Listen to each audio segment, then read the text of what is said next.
From Dr. APJ Abdul Kalam to Abraham Lincoln, from Amitabh Bachchan to J.K. Rowling, from Dhirubhai Ambani to our very own Pawan Kalyan. Everybody has seen failures and after that comes success.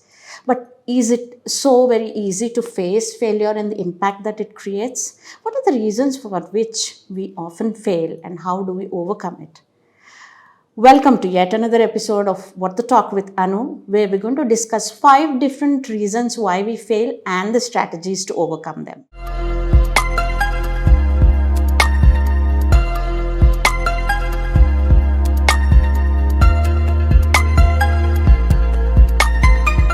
Today, I'm going to talk about 5 different reasons for which we fail usually. The first reason, we are not ready. We were not ready because we didn't prepare well for the particular situation, so we failed.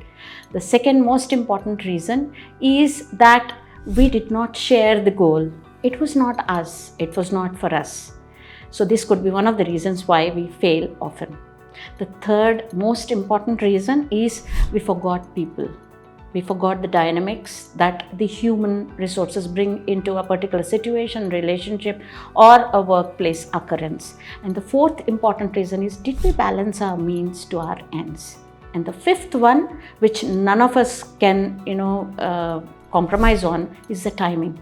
Despite everything being in place, doing all the kind of research and also arranging our human resources and other resources, we might not succeed because we actually did something at the wrong time.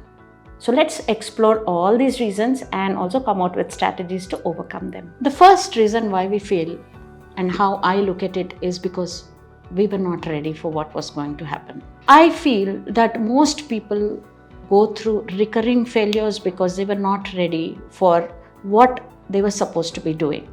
Now, I understand it in 5 different ways. The first way or the first reason for which usually we fail is that we were not realistic about what we were going to get into.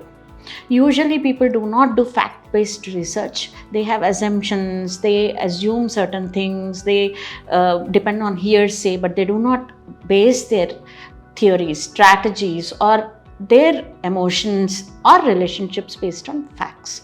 Now, I leave it to the discretion of the viewers as to how much of facts and figures you use in case of personal issues, but let's talk professionally, and I find that most of the time we fail because we were not realistic in our planning. The second most important reason as to why we fail is that we as human beings have to align our strategies to the limited scarce resources, and I find most of the time that people do not align themselves to the budgets, to the available constraints, the competition. You just assess your strengths and weaknesses, but you do not actually assess the strength of that particular situation, an opponent or other people who are into that particular situation, and that's why we usually fail.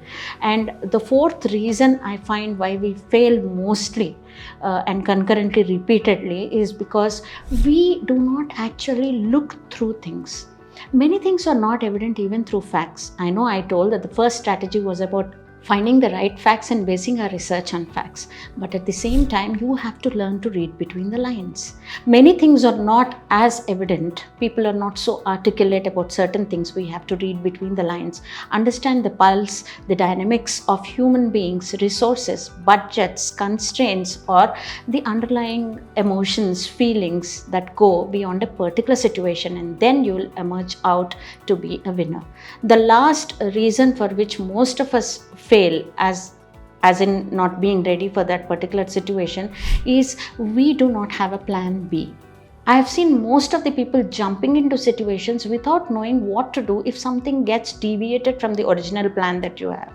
Next time you encounter something or you are embarking on some project, some situation, be it a life situation or a professional situation, please keep in mind these 5 techniques in order to overcome the major reason for our failure, that is us being not ready. Let us now explore the second reason for failures and the strategies to overcome them.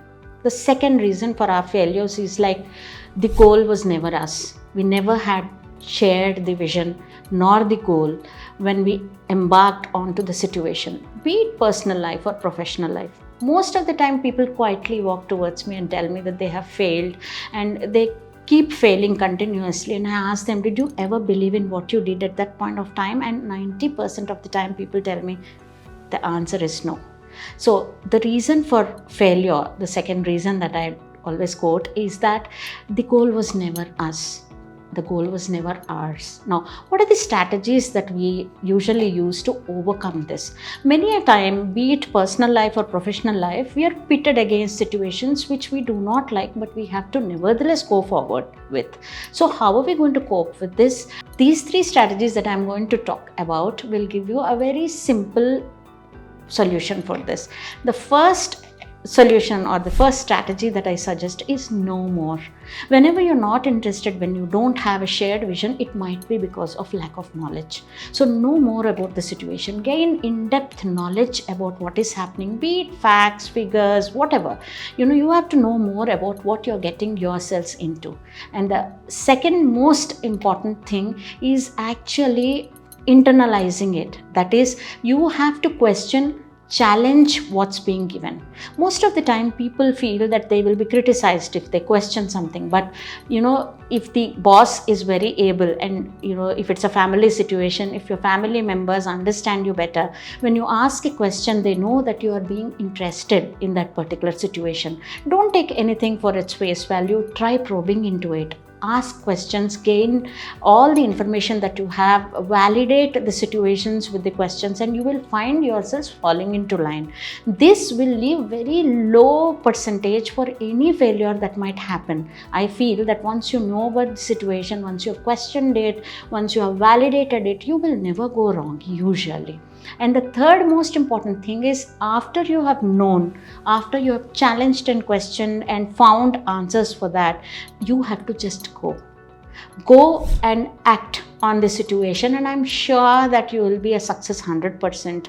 If not, you would have learned a life lesson out of it. And even when you do that, you have to take care of a few things. The first one is, be consistent and balanced about what you do in these kind of situations, because you do not share the vision or the goal. Then in that case, you should be very consistent and balanced in your approach. Consistency will always make you credible. The second most important aspect of it is, you have to communicate clearly. Be assured that when you communicate clearly, 80% of the work is done, because people will not have any misapprehensions about that particular situation. And last but not the least, please do consider the viewpoints of every person involved, every stakeholder involved, and you will have to give value to the people who are concerned there, and take feedback as well as reinforce the right behavior and do away with the wrong events. In this case, I'm sure you will never fail. So next time you encounter failure, you must take this into consideration, that you will have to own up that particular situation, although you don't believe in it. Third reason for failure is people. You've heard me right. If you do not take people into confidence, you're bound to fail. As an institution builder, so many people come to me saying that they have spent so much on infrastructure, they've spent so much on the processes, they have spent so much on various other things. But when I ask them, what did you do about your employees, about your people? They don't have any answer. They say that, naturally the employees get trained, they're going to fall in line, which is not true. Please do not underestimate people, either in your personal situations or your professional situations. Make sure that you take them into confidence. The 3 strategies that I'm going to propose in order to overcome this particular reason for failure are, the first and foremost thing is, see to it that you inculcate the values and the belief system in the people when you deal with a particular situation, whether personal or professional. You'll have to see whether you can map your belief system to theirs or understand their standpoint, so as to not to fail in any of the situation that you are into. For example, you go for a presentation and then you're not aware of the culture of that particular organization or what their mission is or they expect from you, you're bound to fail. The second most important thing that you have to keep in mind to overcome this particular reason for failure is that you have to look at the skills and expertise of self and others in order not to fail. Embarking on a particular situation is fine, but not knowing whether you are fully equipped for that, skill wise or feelings wise, or have you done your homework on yourself, is very important. Similarly, have you done the same with regards to the other people who are involved in that particular situation will also determine whether you're going to succeed or not. Last but not the least, I'm going to talk about a strategy which is important to overcome failures because of people, and that is understanding the inspiration behind people for them to contribute to your success. This is very important for all of us, be it an institution or a family, whether it's a professional organization or a family.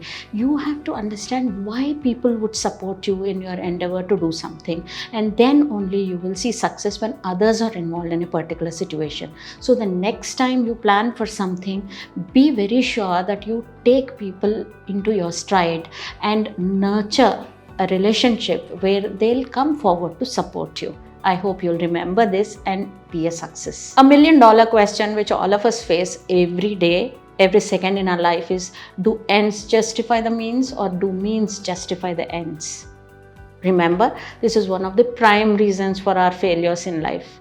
So the fourth reason for failure is having a balance between ends and means, where we have somehow not got the formula right.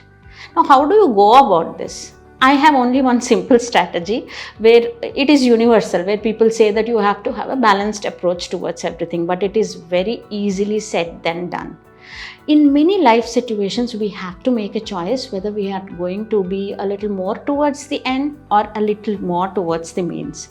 In that case, when it comes to self-preservation, survival, protection of self and loved ones, or your own job, if it's a professional situation, you will have to lean a little bit towards the ends, while in case of long-standing consequences where you have to take care of the impact your action might have on the culture of the organization or on a loved one in personal situations, you can actually go for the means rather than the ends. Sometimes the process is very important. It doesn't matter whether you actually reach the result or not. So in this case, my strategy to overcome failure is to understand and analyze the situation, find out which of these are important, what is the situation in your life or profession where you will have to have a clear stance and balance it accordingly. Probably it is 60-40 towards the ends, or it is 70-30 towards the means, depending upon what situation it is. And don't forget that you have to be ethically right when all of this comes to an end. So next time you're facing a dilemma in this area, you will have to assess everything very objectively and take a decision, and I'm sure you'll never be a failure. Despite everything, we find that sometimes we fail. Why do we fail? Because our timing was not right. So the fifth reason for which we often fail is having a bad timing. How to get over this particular thing? Because despite allocating resources, aligning them with our strategies, taking care of the people who are with us, taking care of all the emotions, feelings involved, accruing to the value systems that are there, we fail because we have struck at the wrong time. How do we rectify this? First and foremost thing in timing is to be updated. Keep getting updated about the dynamics, the real-time dynamics of what is happening with the situation. They say that when the iron is hot, then you have to strike it. Similarly, even if your plan is flawless, when you do not consider the timing impact of it, you are bound to fail. And this will result in massive losses. So when you are actually acting, first thing that you have to do is keep yourselves updated about what is happening and act accordingly. The second most important thing is always look at what will be the impact at a particular time and be ready for any kind of reversals that might happen during that particular event, so that you will not fail. No matter how tedious it is, don't forget to do a rain check again and again just before you act. So that's what I call as strike when it is hot. So the master stroke, that is when you are about to act, do a rain check on everything from beginning to the end so that you do not fail. Any person who has done this, to my knowledge, has never failed, because we will take into consideration all the dynamics of that particular situation so that our timing is right.